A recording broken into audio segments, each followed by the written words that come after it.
नमस्कार दोस्तों। कहते हैं जब जब जो होना है तब तब सो होगा। शायद यह बात IAS अधिकारी बन चुकी खुशी को बखूबी मालूम थी। यही कोई मध्य प्रदेश के भोपाल में शाम हो रही थी। खुशी 22 वर्षीय लड़की अपने मालकिन के घर खाना बना रही थी। दरअसल खुशी पढ़ाई के साथ साथ लोगों के घर में खाना बनाती थी। उसकी इच्छा IAS बनने की थी। वह खाना बनाते बनाते मालकिन से यह बात पूछने लगी कि आपके बेटे किस एग्ज़ाम की तैयारी कर रहे हैं।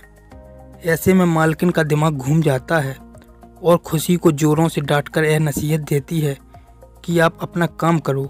आज खुशी का मन टूट जाता है क्योंकि मालकिन ने यह बात कही थी कि जितना टाइम तू पढ़ाई में बर्बाद करती है उतना टाइम मेरे घर में साफ सफाई कर दिया कर।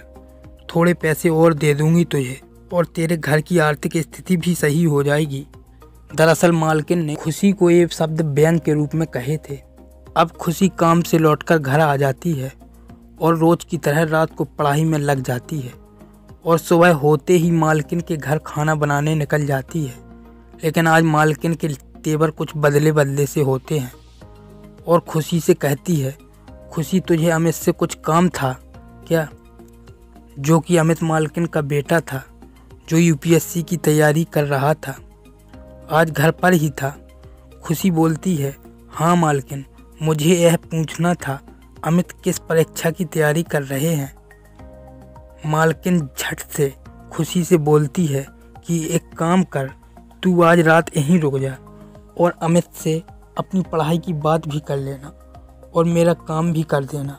खुशी झट से खुश हो जाती है और मालकिन बोलती है कि तुझे आज रात में 15 लोगों का खाना बनाना है, क्या तू बना देगी? इस पर खुशी झट से हाँ बोल देती है क्योंकि उसे UPSC की तैयारी के लिए कुछ किताबें चाहिए थी। खुशी को मालूम था कि मालकिन के बेटे अमित UPSC की तैयारी कर रहे हैं और पढ़ाई के लिए मांगने पर उसे कुछ किताबें मिल जाएंगी। अब देर रात हो चुकी थी। खुशी सभी 15 लोगों का खाना बना देती है और मालकिन से कहती है, अमित भैया को अब बुला दीजिए, मुझे उनसे कुछ पूछना है।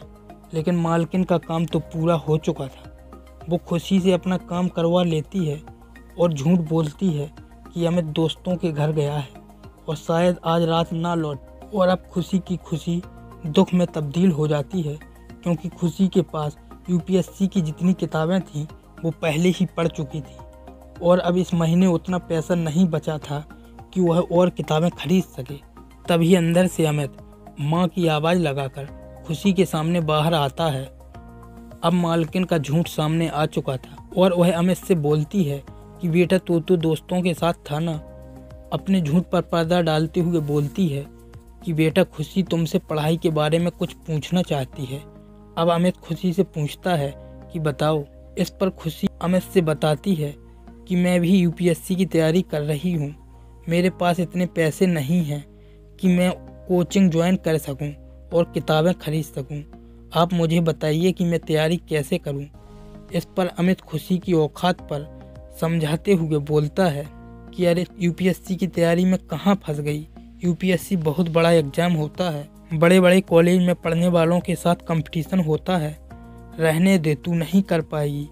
तू मजदूरी के पैसे काहे के लिए बर्बाद कर रही है। इतना कहकर अमित अंदर चला जाता है और मालकिन भी यह कहकर खुशी को घर जाने को कहती है कि देख खुशी, घर में पहले से इतने लोग आए हुए हैं और अब सोने की जगह भी नहीं बची है।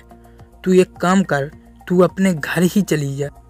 अब रात के 11:30 बज रहे थे। एक अकेली लड़की जो थक हार इतने काम कर घर आ जाती है और घर आते ही खुशी खूब रोती है क्योंकि अमित ने खुशी को औकात जो बतला दी थी। अब खुशी इतनी थक चुकी थी, उसका शरीर भी जवाब देने लगा था। लेकिन खुशी ने उसी रात प्रण लिया कि वह अमित के अपमान का बदला जरूर लेगी और ये दिखाएगी भी कि एक छोटे कॉलेज और गरीब घर की लड़की भी IAS बन सकती है।